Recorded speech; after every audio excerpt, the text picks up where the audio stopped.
परंपरागत व्यायाम। अब ये सूक्ष्म व्यायाम है जो सब कर सकते हैं ना, एक एक ज्वाइंट के लिए सूक्ष्म व्यायाम और प्राणायाम कर लेना, इतना भी आरोग्य के लिए पर्याप्त है। मैं कह रहा था बीमारी क्या है। अब आपने डिफरेंट सब्जेक्ट्स पढ़े हैं, मेडिकल साइंस हो सकता है सबने ना पढ़ा हो, तो बीमारी क्या है? कमजोरी का नाम ही बीमारी है। मैं 3 वाक्यों में डिजीज का मैकेनिज्म बता रहा हूं, ये डिजीज होती कैसे है। कमजोरी का नाम ही बीमारी है। अब ब्रेन सेल्स कमजोर हो गए तो डिमेंशिया से लेकर के, पार्किंसन से लेकर के और एसएलएमएस ऑटोमन डिजीज, पैरालिसिस, कुछ भी हो सकता है। आंखों के सेल वीक हो गए तो कैटरेक्ट, ग्लूकोमा से लेकर के, डिप्लोपिया से लेकर के, विजन की कमजोरी से लेकर के बहुत सारी आइज की प्रॉब्लम है। आंखों के सेल कमजोर हुए तो आंखों की बीमारी, कान के सेल कमजोर हुए, कान की बीमारी, मशीन लगानी पड़ेगी, चश्मा लगाना पड़ेगा आंखों पर। दांतों के सेल कमजोर हुए तो पायरिया, चमड़ी के सेल वीक हुए तो पहले तो ब्लैक स्पॉट्स, फिर रिंकल्स, फिर झाइयां से लेकर के, फिर स्किन डिजीज में पहले इचिंग, फिर पिंपल्स, फिर लिकोडर्मा, फिर स्क्लेरोडर्मा, फिर ये सोराइसिस, स्किन सोराइसिस। ये सब क्या है? स्किन सेल वीक हो गए। हड्डियों के सेल वीक हो गए तो हड्डियों के ऑस्टियोब्लास्ट, ओस्टोक्लास्ट सेल्स के इम्बैलेंस होने से बोन फॉर्मेशन, बोन रिजर्प्शन गड़बड़ हुआ और osteopenia, osteoporosis, arthritis, rheumatoid arthritis, gout और ये सब प्रॉब्लम आ गई तो हड्डियों की बीमारी हो गई, अर्थराइटिस। फेफड़े कमजोर हो गए तो फेफड़ों की बीमारी हो गई, ब्रोंकाइटिस, अस्थमा। और फिर बहुत ज्यादा खराब हो जाते, कमजोर हो जाते हैं फेफड़े तो लंग फाइब्रोसिस। ठीक है, ऐसे हार्ट के सेल वीक हुए तो इजेक्शन फ्रैक्शन कम हुआ, हार्ट के सेल वीक हुए तो उनके अंदर ब्लड सर्कुलेशन कम हुआ, फिर उसके अंदर ब्लॉकेज आने लगे तो कई तरह के हार्ट की बीमारी। जो जहां सेल वीक होंगे, ब्लड सेल वीक हुए तो ब्लड की कमजोरी से लेकर के, खून की कमी से लेकर के, थैलीसीमिया, माइनर थैलीसीमिया से लेकर के, मेजर थैलीसीमिया से लेकर के, और फिर blood cancer, bone cancer, skin cancer, ये सब क्या है? एवरी पर्सन है cancer cells in the body, every person है every disease in the body. हर जिस्म में हर रोग है, हर बीमारी, हर मर्ज है। योग नहीं किया तो रोग होगा और योग किया तो कोई रोग। योग और रोग ऐसे ही हैं जैसे अंधेरा और उजाला। अब सूर्य उगेगा, सूर्य के उदय होने के बाद बोलो कहीं अंधेरा रह सकता है? और जब तक सूरज ना उगे तो अंधेरा छट सकता है? तो योग और रोग का ऐसे ही बैर है जैसे अंधेरे और उजाले का। इसलिए मैंने कहा यदि सारे रोगों को एक शब्द में कहा जाए, शब्द में, अब वाक्य नहीं कह रहा हूं, तो भोग, अज्ञान पूर्वक भोग। और सारे आरोग्य को एक शब्द में कहा जाए तो ज्ञान पूर्वक योग। योग और भोग का चक्कर है। अब इसको भी पूरा समझाएंगे। खैर, तो मैं कह रहा था एक वाक्य में सब बीमारियों को कहा जाए तो डिजीज ही, डिजीज क्या है? कमजोरी का नाम ही डिजीज है। दूसरा, डिजनरेशन ही डिजीज है। एक एक सेल, टिश्यू, ऑर्गन से लेकर के पर सिस्टम में डिजनरेशन होता है, उसी को डिजीज बोलते हैं, उसी को बुढ़ापा बोलते हैं। यही जवानों, आप बुढ़े होना चाहते हो? हाँ, तो पता है डिजनरेशन कैसे रुकता है? डिजनरेशन, स्किन में डिजनरेशन हुआ तो स्किन बुढ़ी, दांतों में डिजनरेशन हुआ तो दांत बुढ़े, आंखों में डिजनरेशन हुआ तो आंखें बुढ़ी, बालों में डिजनरेशन हुआ तो बाल बुढ़े, गालों में डिजेनरेशन हुआ तो गाल बुढ़े, और पूरे में डिजेनरेशन हुआ तो पूरे बुढ़े। तो डिजेनरेशन रोक लो तो क्या रुक जाएगा? बुढ़ापा। न तस्य रोगो न जरा न मृत्यु प्राप्तस्य योगाग्निमयम शरीरम। यदि बुढ़े नहीं होना चाहते तो योग करो। न तस्य रोगो, उसको रोग नहीं होगा, न जरा, उसको बुढ़ापा नहीं आएगा, न मृत्यु, मौत भी नहीं होगी। बोले बाबा जी मौत के ऊपर विजय पा सकते हैं? दाएं हाथ का काम है तो सीधे बैठो, आज तुम्हें मृत्युंजयी बनाते हैं। जो पतंजलि योग पीठ में आया है कोई मरेगा नहीं, सब अमर हो जाएंगे। अरे बाबा जी आप सच्ची मुच्ची ऐसा कर दोगे? आदमी मरता कैसे है? पहले मृत्यु का रहस्य समझो, मृत्यु का mechanism. What is the death? ये आदमी मरता कैसे है? तो एक तो ये सुसाइड से मरना, एक्सीडेंट होके मरना, ये अलग बात है। देखो, जो आदमी की बिना एक्सीडेंट के जो मौत होती है उसकी बात कर रहा हूं। तो आदमी मरता है किसी बीमारी से भी कम मरता है, जब ब्रेन फेल हो जाए, जब हार्ट फेल हो जाए, जब पूरा सिस्टम कोलैप्स कर जाए, जब लीवर फेल हो जाए, किडनी फेल हो जाए। आजकल ऐसे तरीके बना लिए गए, जो है आविष्कार कर लिया गया है, अनुसंधान कर लिया गया है ऐसे तरीकों का, कि ब्रेन फेल होने के बाद, हार्ट फेल होने के बाद, लीवर किडनी फेल होने के बाद, फेफड़े फेल होने के बाद उनको ट्रांसप्लांट कर देते हैं। अभी कुछ का ट्रांसप्लांट पूरा हो चुका है, ब्रेन का ट्रांसप्लांट अभी जारी है, हार्ट का भी ट्रांसप्लांट करने की तैयारी है, कर लिए गए हैं पहले, वैसे उसके प्रारंभिक प्रयोग पूरे कर लिए गए। यदि आपका ब्रेन फेल ना हो, हार्ट फेल ना हो, किडनी लीवर फेल ना हो, कैंसर जैसी बीमारी ना हो, तुम मरोगे कैसे बताओ? तो फिर आप इच्छा पूर्वक शरीर को त्याग करेंगे कि अब बहुत जी लिए इस शरीर में, चलो अब नया शरीर पाते हैं। तो इसको बोलते इच्छा मृत्यु, इसको बोलते मृत्युंजयी होना। क्या होना बोलते हैं बोलो? मृत्युंजयी। तो आपको बनना है मृत्युंजयी, दोनों हाथ ऐसे रखना, मृत्यु पर विजय पानी। इंद्रोह ब्रह्मचर्येण देवीभ्य स्वरा भरत, ब्रह्मचर्येण तपसा देवा मृत्युम उपाघ्नत। इंद्रोह ब्रह्मचर्येण देवेभ्य स्वरा भरत। ब्रह्मचर्य के तप से देवताओं ने मृत्यु पर विजय प्राप्त की है। ब्रह्मचर्य, ब्रह्म माने प्राण, और ब्रह्म माने इस ब्रह्मांड की मूल शक्ति परमात्मा, उसके साथ जिनका संबंध जुड़ जाता है वो मृत्युंजयी हो जाते हैं। तो ब्रह्म के दो अर्थ हैं। एक ब्रह्म का अर्थ वो विश्व नियंता शक्ति परमात्मा, जिसका मूर्त रूप है ये सारा जगत, और दूसरा ब्रह्म का अर्थ है प्राण। प्राण से उस ब्रह्म तक जाते हैं हम। खैर, तो कमजोरी का नाम बीमारी है, डिजनरेशन का नाम डिजीज है। अब इसको थोड़ा और सरल भाषा में कहते हैं, तीसरा वाक्य, भीतर का असंतुलन, केमिकल सोर्स हार्मोन्स का, physical mental imbalance, every imbalance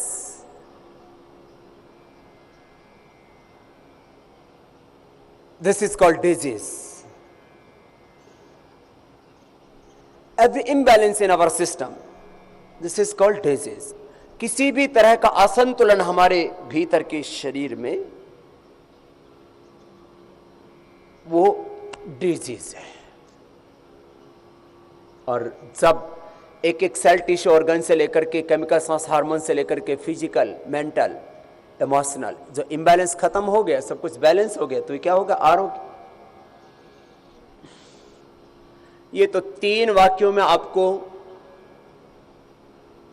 रोग का, डिजीज का मैकेनिज्म समझाया। अब आरोग्य का मैकेनिज्म समझना। योग करने से हमारे एक एक सेल टिश्यू ऑर्गन से लेकर के पूरे अस्तित्व को शक्ति मिलती है। तो योग करने वाले व्यक्ति के शरीर में कोई कमजोरी, जब कमजोरी नहीं होगी तो बीमारी भी, ये आरोग्य का दर्शन हो गया। योग करने वाले व्यक्ति के शरीर में डिजनरेशन नहीं होगा तो फिर डिजीज कैसे होगी? योग करने वाले व्यक्ति के भीतर किसी तरह का कोई इम्बैलेंस नहीं होगा, जब इम्बैलेंस नहीं होगा तो फिर डिजीज कैसे होगी? ये योग का पक्ष बताया। अब अगली बात सुनो। योग का इतना ही प्रयोजन नहीं है, सब कुछ हमारे भीतर है। जो कुछ इस ब्रह्मांड में है वो हमारे पिंड में है। इस पूरे यूनिवर्स का एक छोटा मॉडल बनाया जाए तो क्या बनेगा? मनुष्य का शरीर। यथा ब्रह्मांडे तथा पिंडे, ये सूक्ष्म एम हो गए। आंखों को भी ऐसे घुमा सकते हैं, देखो ऐसे।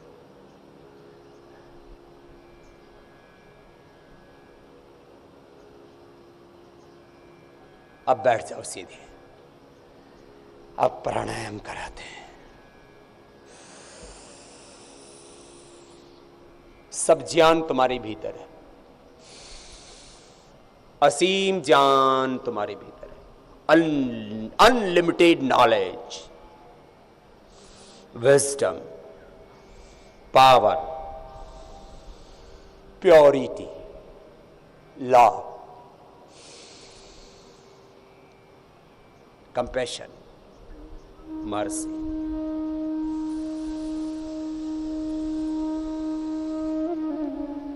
असीम सुख,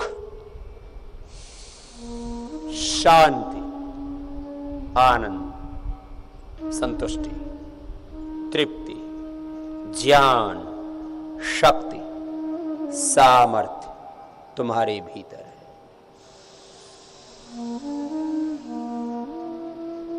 व्यक्ति का यह ज्ञान है कि सुख बाहर से है, सुख तो तुम्हारे भीतर से है।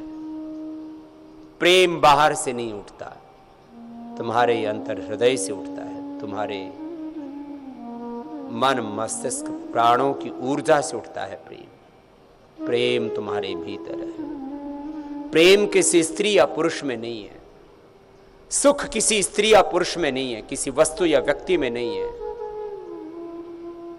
इसका मतलब वो बाहर है, बाहर भी प्रेम है, बाहर भी सुख है, इस प्रकृति में भी सुख है, लेकिन उसका स्रोत तुम्हारे भीतर है। और जो बाहर है वो थोड़ा है, क्षणिक है। तुम्हारे भीतर है वो असीम है, अनंत है, शाश्वत है, नित्य है, अखंड है।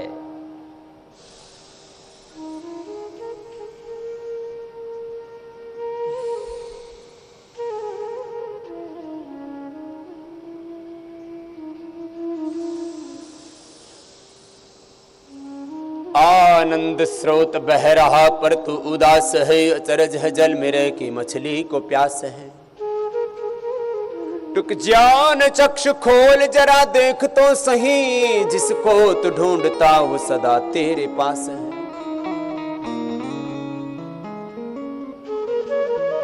फूलों में ज्यों सुवास, ईख में मिठास है, भगवान का विश्व के कण कण में वास है।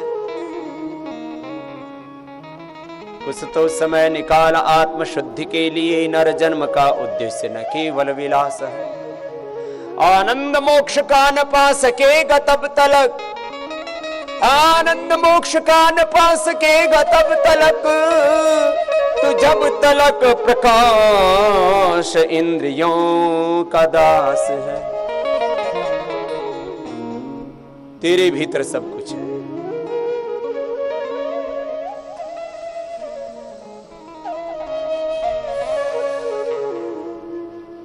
सारे जहां के मालिक तेरा ही आसरा है, राजी हैं हम उसी में जिसमें तेरी रजा है।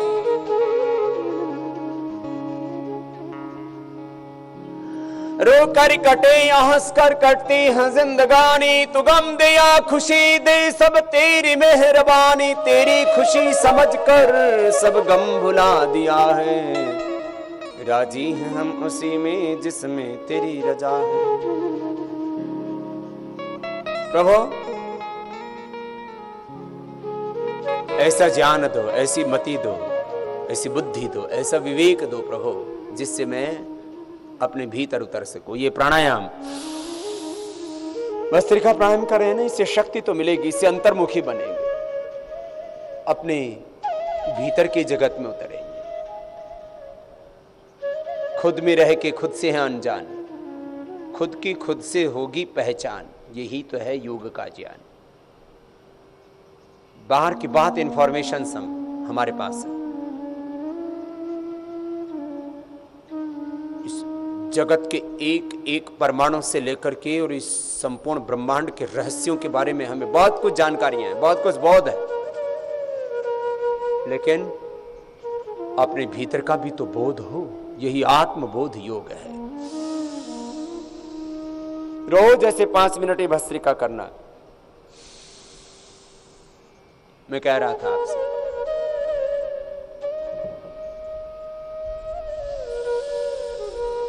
सब कुछ हमारे भीतर है।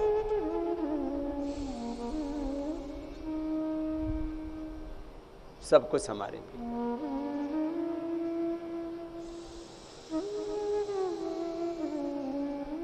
और जब भीतर से हम तृप्त हो जाते हैं तो फिर बाहर जीवन में कोई लालसा नहीं रहती, कोई कामना नहीं रहती, कोई वासना नहीं रहती, कोई तृष्णा लस्ट नहीं रहती।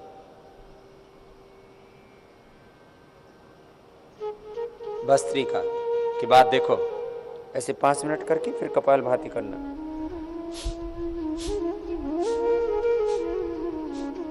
निष्काम होना है, निर्लोभ होना है, निर्वैर होना है, निर्द्वंद होना है, निर्भय, कोई भय नहीं जीवन में। बहुत भय है, ओहो हो।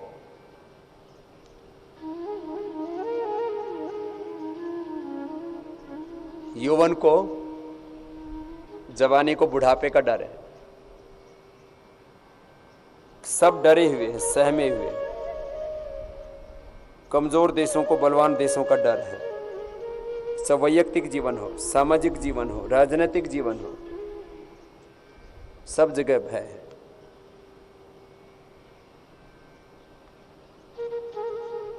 रूपवान को कुरूप होने का डर है, बलवान को कमजोर होने का डर है। कोई विद्वान हो तो उसको ये लगता है कि मुझसे ज्यादा दूसरा कोई विद्वान ना हो, उसको भी डर है। क्या डर घुसा हुआ है सब में।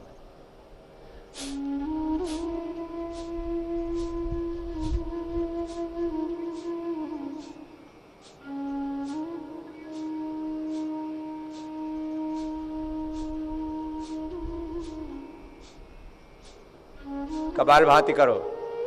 मैं कह रहा था, निर्भय होना है, निर्वैर होना है, निर्द्वंद होना है, निर्विचार होना है, निर्लोभ होना है, निष्काम होना है। ये जीवन की सबसे ऊंची अवस्था है। और निष्काम होके काम करना है, निर्विचार होकर के दिव्य विचार में जीना है। This is the ultimate goal of our life. इसी को बोलते हैं कैवल्य, इसी को बोलते हैं मुक्ति, इसी को बोलते हैं जीवन मुक्ति, इसी को बोलते हैं सहज योग, सहज समाधि।